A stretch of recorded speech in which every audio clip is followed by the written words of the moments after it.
Привет, друг. Ты же видишь это, верно? Черт, да ты наверняка держишь его прямо сейчас. Что это? Это новая реальность.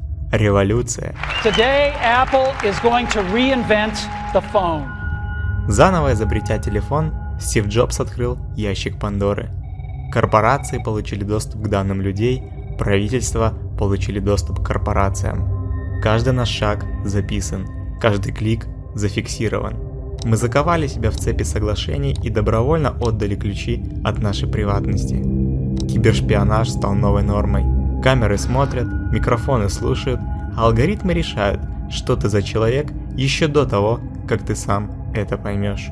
И мы все просто строки в их базах данных. Разве не иронично, что в мире, где так много свободы, ее у нас уже не осталось? Помнишь Эдварда Сноудена, человека, который рискнул всем, чтобы открыть миру глаза? Он показал нам, что слежка – это не миф и не теория заговора, это реальность. Нам говорят, что это для нашей же безопасности. Государство тебя защитит. Но кто тебя защитит от государства? Владимир Путин сегодня подписал пакет антитеррористических законов, а также пакет Яровой обязывает сотовых операторов и интернет-компаний хранить данные о разговорах пользователей и предоставлять эти сведения по запросу спецслужб. Максимальные усилия для обеспечения безопасности людей. Неудивительно, что Голливуд так или иначе эксплуатирует эту уязвимость, сочетая с откровенным бредом о том, что хакеры – это всемогущие гении с клавиатурой, способные взломать систему за 5 секунд, напечатав 2 слова. С этими нелепыми попытками объяснить зрителям сюжет красивой 3D-графикой с реальным кодом, не имеющий ни хрена общего. Каких-то 30 лет назад интернет перевернул мир с ног на голову, внедрившись в жизнь каждого. И 30 лет кинобизнес отчаянно пытается это осмыслить. Хотя, на самом деле, иногда у него получается что-то интересное. Блин, я что, сказал все это вслух? Jimmy Carter, the next president of the United States. Thank you. The album of the year is Fleetwood Mac. And the winner is Rocky. And to all the Rockies in the world, I love you. A cowboy movie set in space. That's Star Wars. It is more than just a successful movie. It is a box office phenomenon. 1977 год. 17 сентября. Хобокен, Нью-Джерси. Семья египетских иммигрантов празднует пополнение. Малыш по имени Сэм впервые увидел свет. К сожалению, детство Сэма предстояло не самое теплое. Ему выпала участь многих детей, сильно отличающихся от остальных. Расизм, драки, насмешки. Мальчик быстро взрослел, изучал мир вокруг и часто проводил время за просмотром фильмов. Богатство американской культуры захватывало его. Чего не скажешь о его родителях. They didn't care about anything related to American culture. So yeah, movies, they would drop me off at noon at the movie theater. I'd buy one ticket and then I would stay until 10 p.m. and sneak into other movies. Oh, at the multiplex? Yeah. And I was 8, 9 when I was doing this. They wouldn't even come into the movies, you know, with their son who was that young, and they would just, rather than spend the money, they would just pay for my ticket and leave me there. Так он впервые посмотрел Робокопа, Thank you for your cooperation. кучу хорроров и Инопланетянина, после которого захотел стать режиссером. Другой страстью Сэма были технологии. Он поступил в Нью-Йоркский университет, чтобы изучать кино и информатику. Очарованный компьютерами и субкультурой хакеров, Сэм, будучи неуверенным в себе юношей, взломал электронную почту своей тогдашней девушки. Это был первый и последний раз, когда он попробовал себя в роли хакера. Его быстро вычислили по цифровому следу, так как он взламывал почту со своего рабочего компьютера. Его уволили и назначили испытательный срок. В начале нулевых Эсмейл переехал в Лос-Анджелес и поступил в киношколу. После выпуска, по уши в долгах от студенческих кредитов, он некоторое время монтировал любительское порно, работал помощником монтажера на разных телеканалах и перебивался случайными заработками. Разочарованный своей карьерой, Голливудом и тем, что он производит, Эсмейл начал писать свои истории. Преимущественно по ночам или на выходных, только тогда у него появлялось свободное время. В 2008 он написал сценарий, сиквелы, ремейки и адаптации, который как раз был о парне, разочарованном от попыток рассказать оригинальную историю в Голливуде. Разговаривая с потенциальными продюсерами, Сэм говорил, что также хотел бы быть режиссером, что, по его признанию, было чистым самоубийством. В итоге сиквелы вошли в черный список сценариев Голливуда. После этого я просто начал писать что-то еще. Один совет. Как только вы закончите свой великий сценарий, начинайте писать другой. Просто продолжайте. Это самый быстрый путь к тому, чего вы хотите достичь.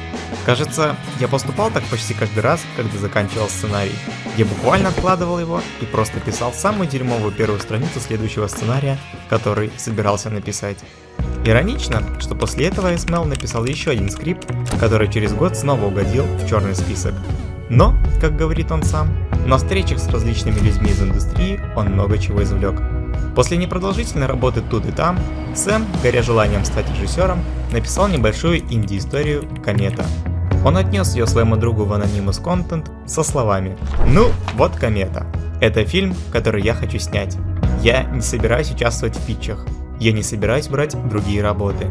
Я хочу снять этот фильм. Поможешь мне это сделать?» Тот прочитал сценарий, он ему понравился, и они отправились на долгие поиски финансирования.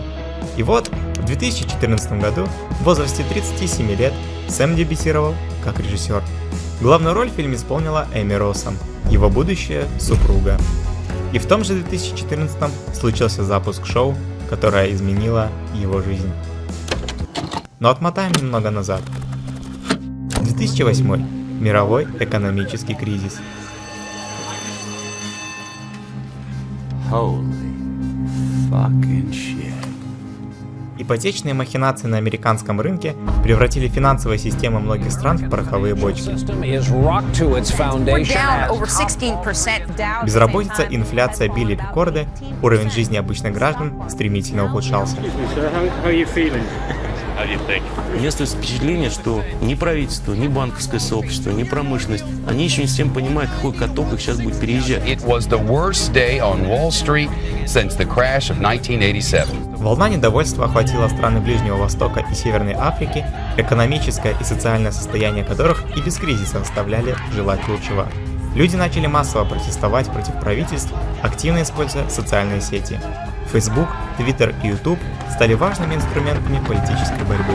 В Египте, исторической родине Сэма Исмаила, сопротивление смогло добиться отставки Хосни Мубарака, правившего страной 30 лет.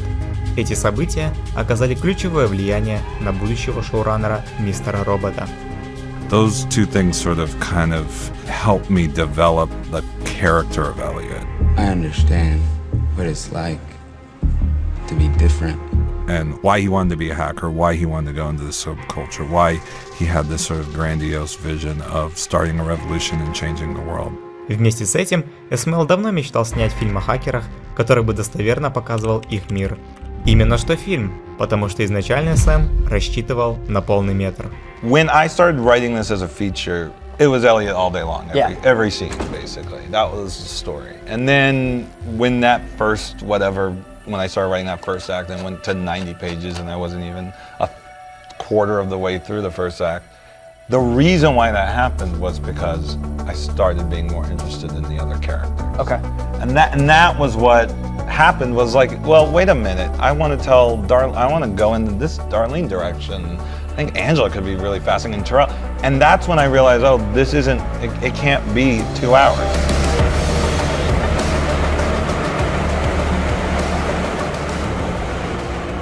One thing that I think, again, conventionally, we lean on plot a lot of times, way too much. But the plot inevitably has to make sense, and you have to kind of understand it. The audience has to kind of understand it, but you don't remember plot. You remember the characters, and I really deeply believe that. And you remember what they're about and who they are and what choices they make, bad or good. And that will ultimately resonate more than the sequence of events that happen on the screen.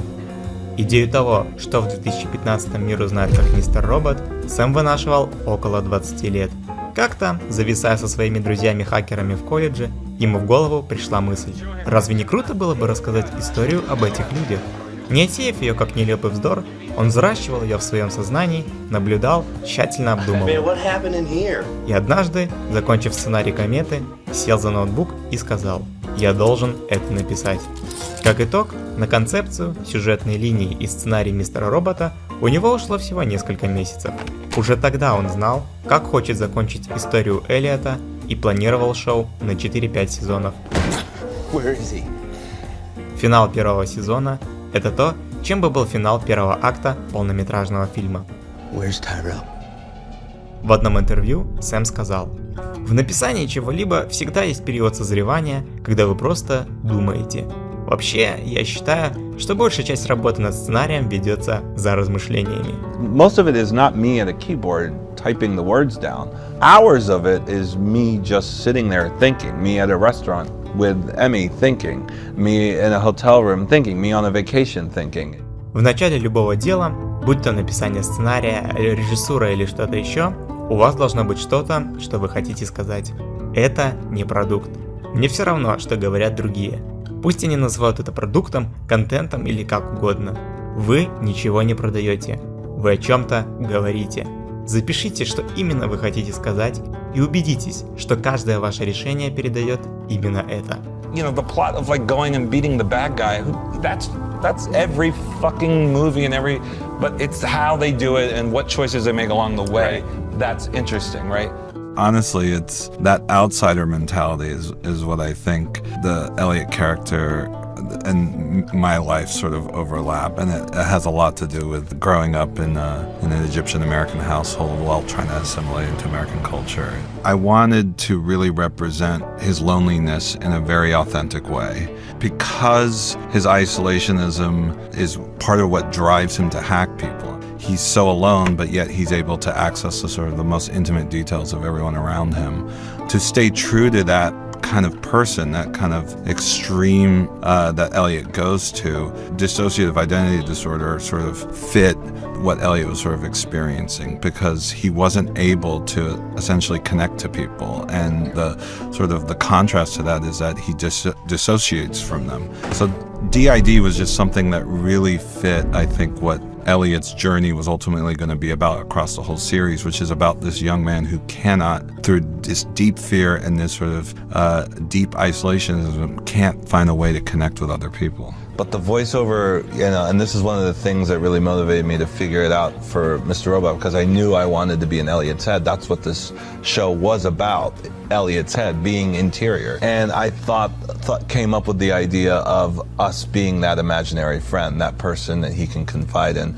That because if this show's about loneliness, how does that voiceover sort of complement that? And I thought, oh, that's interesting. He can't open up to anybody except this person that he's created in his mind. You're gonna make me say it, aren't you?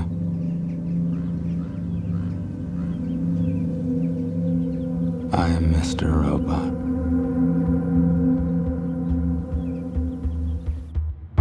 Касаемо других ключевых персонажей, Сэм говорил, что истории Дарлин и Террелла были для него самыми интересными. В Дарлин он просто влюбился, а Тайрелл стал для него одним из самых любимых героев. Эсмейл думал о нем как об извращенном побочном продукте классического американского капитализма с эгоистичным желанием добиться большего и получить максимальную прибыль любой ценой. Анджелу он определил как своего рода американскую мечту. Она пытается внести изменения изнутри системы, тогда как Эллиот пытается внести изменения извне системы. Эсмейл говорил, что для него их пути – это две параллельные прямые. Я думаю, что они оба стартуют из одной точки, но затем расходятся в двух совершенно разных направлениях. При этом их мотивации буквально схожи – внести изменения, исправить ситуацию и найти свое место в мире. Другой вопрос, и это то, что я люблю в нашем шоу, это то, что с моральной точки зрения мы видим и плохое, и хорошее с обеих сторон. How can you work there? That guy said it himself, they're just liars. I know. They are. Эти две сюжетные линии оставляют нас в зоне мрачной моральности. Несмотря на их параллельность, когда они пересекутся, это создаст действительно захватывающую историю. Listen, this isn't my business, but don't drink their Kool-Aid. Look, I just needed a job. What kind of an excuse is that? You don't understand. You should hear yourself. I don't know who you think you're talking to, but I'll try the Pradas next. На вопрос о том, почему у сериала такое название, Эсмэл ответил, что это своего рода дань уважения многим маленьким магазинчикам электроники 80-х. Я помню, как рос, и это было до больших сетей бытовой электроники, когда были семейные компьютерные магазины, на фасаде которых всегда висели маленькие дурацкие названия. Именно оттуда я черпал свое вдохновение. Когда последние строчки были написаны, презентация составлена и опыт бесконечных отказов мобилизован, Эсмэл отправился на встречу с голливудскими менеджерами, чтобы реализовать проект своей мечты.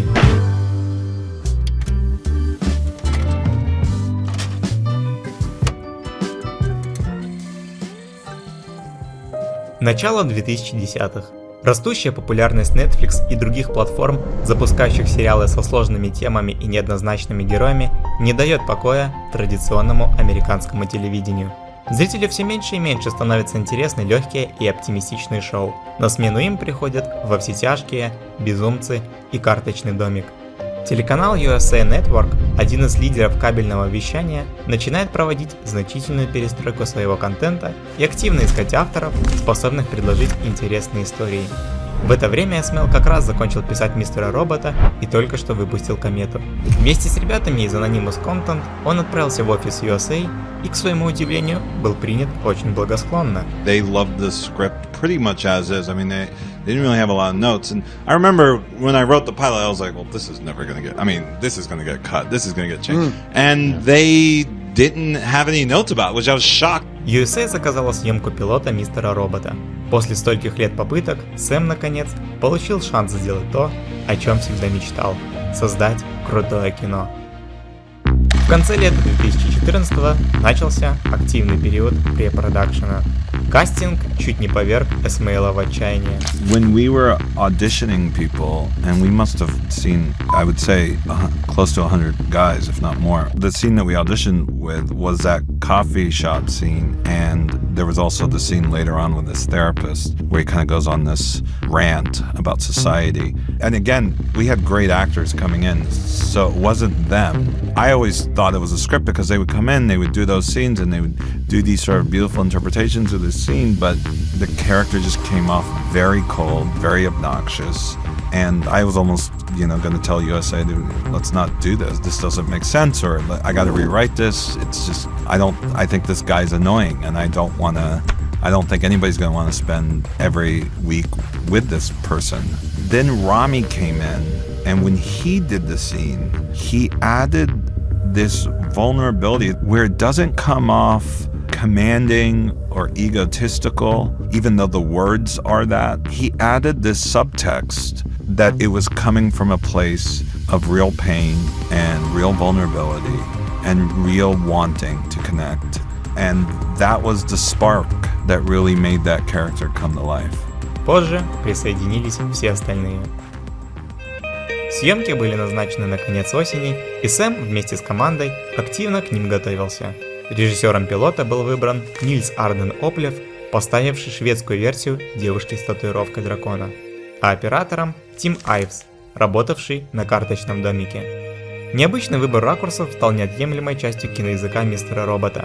По признанию самого Эсмэла, во многом этому способствовало британское кино, которому свойственно нестандартное кадрирование. Well, I wanted, where inside Elliot's head, I wanted the world to feel a little off-kilter, a little off-centered, a little more disorienting than what you're typically used to. Hello, friend. And so we made that choice to have that sort of be the visual style of the show. Actually, Comet taught me this. I would storyboard every little thing to a T. And then I would get on set and I would say, okay, Emmy, you're sitting here, Justin, you're sitting over there.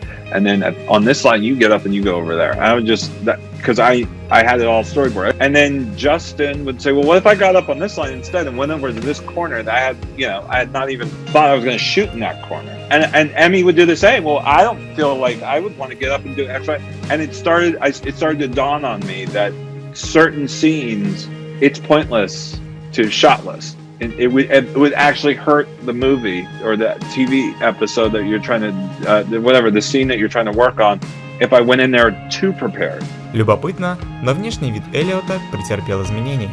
Как рассказывал Рами Малик, то самое черное худи появилось не сразу. I remember early on they had sketches of what Elliot was gonna look like, and it had like blue jeans and like Converse tennis shoes and an orange backpack. And this was before we went and shot the pilot.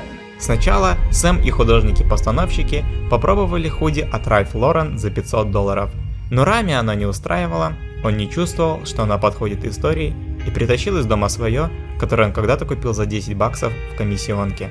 В итоге Смейлу оно понравилось, и они сделали 20 копий. Что касается хакерских сцен, разумеется, все, что мы видим на экране, абсолютно правдоподобно. Смейл стремился к достоверности во всем и обращался за помощью к специалистам по кибербезопасности. Возвращаясь к хакерским штукам, одним из правил для меня было отсутствие зеленых экранов на мониторах. Это, конечно, стало кошмаром для отдела дизайна, потому что это значило, что теперь им придется заниматься каждым компом до начала съемок. То есть нужно будет написать весь код, а затем актеры должны научиться его печатать. На съемки пилота ушло примерно 2-2,5 недели. Эпизод на колесе обозрения стал первой совместной сценой Рами Малика и Кристиана Слейтера. Между дублями они сидели вместе и болтали о всяком. Это их сильно сблизило. О том, кто такой мистер Робот на самом деле, Смейл рассказал Рами Малику с самого начала. He told me at one point, he's like, you're gonna know Elliot a lot better than I do. So your voice is very important to me. What you have to say about him and his trajectory is something I'm always here to consider. Пилот понравился USA, и в конце декабря 2014-го Мистер Робот был запущен в производство. Смейл получил должности шоураннера, режиссера и главного сценариста. Вместе с командой других сценаристов он стал дорабатывать историю и расширять линии персонажей. Especially, we're talking 2014, the mindset wasn't do four or five seasons and get off the air. The mindset was get on the air and stay on the air as long as fucking possible, you know what I mean? Like, that was the mindset. В итоге Сэм поставил 3 эпизода и написал сценарий 5. И, забегая далеко вперед, даже появился пару раз в рамках камео. В этой сцене и во втором сезоне в этой. Goodbye, friend. Помню, я подумал, какая важная реплика «Прощай, друг». Было странно отдать ее кому-то. Я всегда пытаюсь найти способ втиснуть свое камео в каждом сезоне, так что это просто показалось правильным. Но должен сказать, когда мы снимали, я очень разволновался. Goodbye, friend. Мне нужно было сказать 2 слова, 1 реплику. Думаю, я сделал 30 дублей. Рами руководил мной. Come here, Rami. Direct me. I know it's difficult, but try not to blink. Did I blink? Goodbye, friend. One more time without blinking. How do you not blink? Goodbye, friend.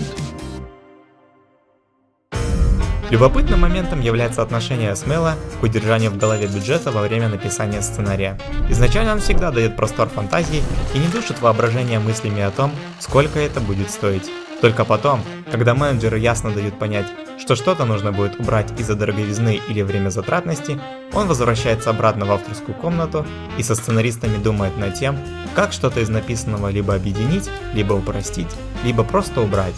Но самое важное – изначально не давать мыслям о стоимости победить воображение. Также вместе с художественными отделами Сэм обсуждал визуал шоу. От цвета стен в комнате Эллиота до солнцезащитных очков Дарлин. Оператором был выбран Тодд Кэмпбелл. You tell certain cinematographers that, they say no way. But Todd was crazy enough to say absolutely, and let's do even more. Todd Campbell is a fantastic cinematographer, and the way that Sam creates shots and sets up shots and the way the two of them work together is fantastic. Again, we just did on Acts of Crime where we're like, it's 3 people, they're in a room, they're walking, they're talking, there's chairs. You know, I don't know what they're gonna do. Blocking, and so we don't shot list it. We say, let's go in on set. We don't, and also it's location dependent. We haven't found the location yet. Let's go in. Let's see what the actors want to do. And then that's when Todd and I huddle afterwards and say, okay, let's start putting a lens up. Let's start figuring out how we're going to tell this. And also sometimes they inform, you know, when we start thinking about how we're going to shoot it, we always go into it with a point of view of a character. And sometimes I don't know what that is until I see the actors perform it. Полноценное производство всего сезона началось в Нью-Йорке 13 апреля 2015 года. На один эпизод отводилось 7 суток. Серии снимались по порядку. Актеры получали сценарий каждого эпизода за несколько дней до съемок. We don't rehearse We didn't rehearse at all this year. Even like before scenes. I mean, we Did you had rehearse last year? More. A little bit. Like when we would set up. Yeah. Fuck. Oh, fuck me. Fuck me. Fuck. Let me know when. Fuck. No, fuck. What's wrong with. So you made it. Okay. Oh, fuck me. Fuck. I'm sorry. Sorry, it just escaped me, but this is gonna happen. God damn it, Rami Malek. Подход к съемкам внутренних монологов Эллиота претерпел существенные изменения. Поначалу Эсмел или кто-нибудь из команды громко озвучивал их за кадром, но это плохо работало. Рушилась идея интимности мысли Эллиота. От этого отказались и стали использовать маленький наушник. Рами даже провел своего рода прослушивание. Ему было важно, чтобы реплики были зачитаны женским голосом. Так он себе это всегда представлял. Как только съемка заканчивалась, он сразу садился записывать закадровый голос. Забавно, но до раскрытия твиста с мистером Роботом Сэм Эсмел говорил всем, кто попадал в кадр, не смотреть на Кристиана Слейтера. When you're shooting this first season and you know someone new comes on set and you're like, listen, this is gonna be weird, but don't look at him. Так как шоу стремилось к правдоподобности во всем, Рами Малек серьезно подошел к изображению психических проблем Эллиота. Не желая что-то выдумывать, он консультировался с психологом. I found a psychologist who is my barber's wife. We kept talking to Jennifer, and I kept talking to Jennifer and bringing my thoughts to Sam, and Sam realized I was being more eloquent in the field than I normally am, and he was like, where are you getting this information? And I said, I'm working with a psychologist, and she's really on point, and she has told me where other shows and films have gone wrong. So we kept talking to the point where Sam and the producers ended up bringing her on the show. Доходило даже до того, что Рами приставал к Сэму с различными бытовыми подробностями из жизни наркоманов. I talked to a good friend of mine who had been through that a couple of times, and which was a hard thing to do because it's difficult to approach someone about a really dire time in their life and just start pilfering them for, you know, answers about it. What was this like? How hard was that? How long did you sweat? What was the sweat like? I mean, does it have a certain smell? Were you going to the bathroom? Were you vomiting? Were you shitting? What were you eating? And then I'd go up to Sam and I'd be like, this is how it's got to be. And he's like, no, you're not going to have a diarrhea scene. And I'm not kidding. For about a week, I pestered him about sitting on the toilet and making sure, because my friend was like, you don't know how many times, you know, once you're detoxing, all that, everything just starts to, sorry. Taking a turn. Yeah, taking a turn. Our conversation. But yeah, just that whole detox in the bed we shot in one day. Maybe even less than a day. And we were crammed for time, so... При всей опытности кинопроизводства Сэма Эсмела, подход к съемкам на ТВ поначалу был для него очень сложным. Дело в том, что на телевидении того времени многие шоураннеры работали в режиме мультизадачности.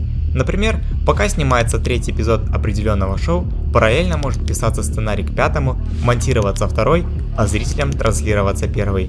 И шоураннер должен в буквальном смысле бегать из авторской комнаты на площадку, оттуда в монтажную и так по кругу. Это же настигло и Эсмела в первом сезоне. К моменту премьеры первой серии Мистер Робот еще не был полностью готов.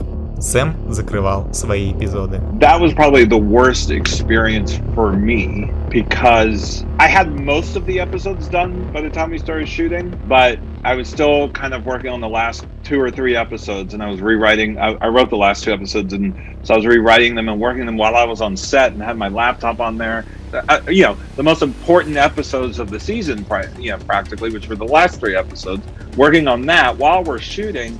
And then I'm flying back from New York to LA to edit episode 2, which is going to be airing in 2 weeks, while I'm also writing and flying back to New York to be on set. It was just, that's not the way my brain works.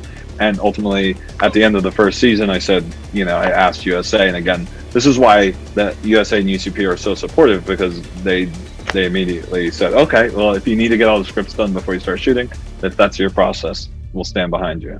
So that's what we did. Вспоминая фильмы, которые оказали влияние на Мистера Робота, СМЛ называл такие культовые картины, как «Таксист», «Бойцовский клуб», «Американский психопат», «Бегущий по лезвию» и «Во все тяжкие». «Таксист» вдохновил Сэма своим изображением Нью-Йорка и закадровым голосом, «Бойцовский клуб» — духом анти-эстеблишмента и работой с камерой, «Американский психопат» — корпоративной средой, «Бегущий по лезвию» — развитием героев и их неоднозначностью, также и мета-РЛ — отсылка к фильму, а «Во все тяжкие» — многосезонной сюжетной аркой. Помимо этого, СМЛ особенно выделял творчество Стэнли Кубрика. Если говорить о «Заводном апельсине», то титры стали для нас источником вдохновения. Есть эти очки, которые я заставляю носить Берлин. Это маленький намек на Лолиту. И хотя это небольшой спойлер, в финале сезона будет небольшая отсылка к Доктору Стрэнджлаву, на которую люди могут обратить внимание. Члены F-Society в масках вызывают ощущение, схожее с широко закрытыми глазами. Когда я летал туда-обратно во время съемок, «Сияние» случайно попалось мне в самолете. Я обожаю этот фильм и заметил, что Кубрик часто оставляет много пространства над головами персонажей в кадре, что создает тревожную эмоциональную реакцию. Мы решили использовать что-то подобное в нашем шоу. Еще одно большое влияние Кубрика – это его использование широкоугольных объективов. Мне они очень нравятся. Когда я снимал второй эпизод, он открывается огромным широким кадром, что необычно для телевизионного шоу. Эллиот стоит в центре дверного проема. Рассказать эту историю без мощного объектива было бы невозможно. Кубрик тоже любил свои широкоугольные объективы, они задают определенный тон. Он тревожный, отстраненный, но одновременно захватывающий и заставляющий всматриваться в кадр. Это не подходит для каждой сцены, но в нашем шоу используется чаще, чем в других. А сцена с Хал в «Космической Одиссее» повлияла на сцену самоубийства вице-президента и Корп, когда камера уделяет большое внимание объективу. Open the doors. Dave, this conversation can serve no purpose anymore. Goodbye. Al? Al?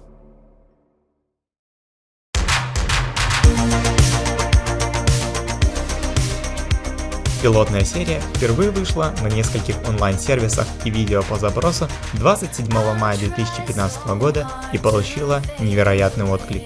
Ее посмотрели почти 1,5 миллиона человек, и на волне такого триумфа USA сразу же объявили, что продлевают Мистера Робота на второй сезон. СМЛ получил полный творческий контроль над производством, и все последующие сезоны режиссировал сам. Well, they didn't mind that I wanted to direct every episode. They just thought I was gonna die. Пресса и зрители хвалили шоу, а такие титаны телевидения, как Мэтью Вайнер, Дэймон Линделёв и Стивен Содерберг называли себя фанатами Сэма СМЛа. По мере выхода эпизодов, пользователи Reddit под микроскопом рассматривали каждый кадр Мистера Робота и строили свои теории. СМЛ был этим удивлен, потому что и подумать не мог, что сериал сможет так сильно увлечь людей по всему миру.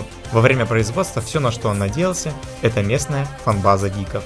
Мы не думали, что все будут разбирать каждый кадр, и когда все начали это делать, мне это польстило.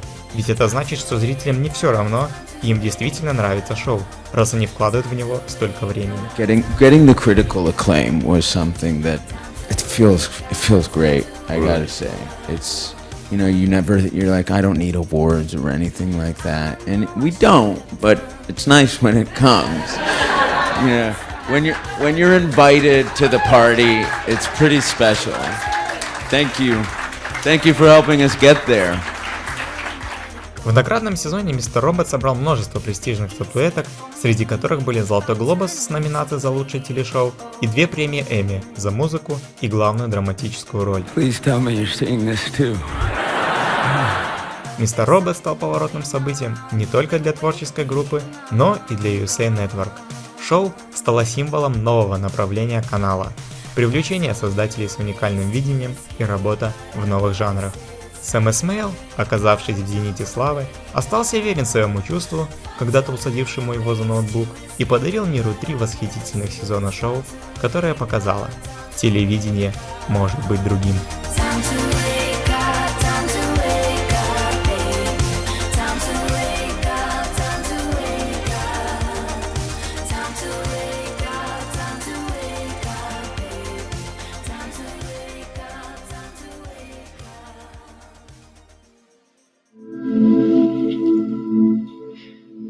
Bonsoir, Elliot.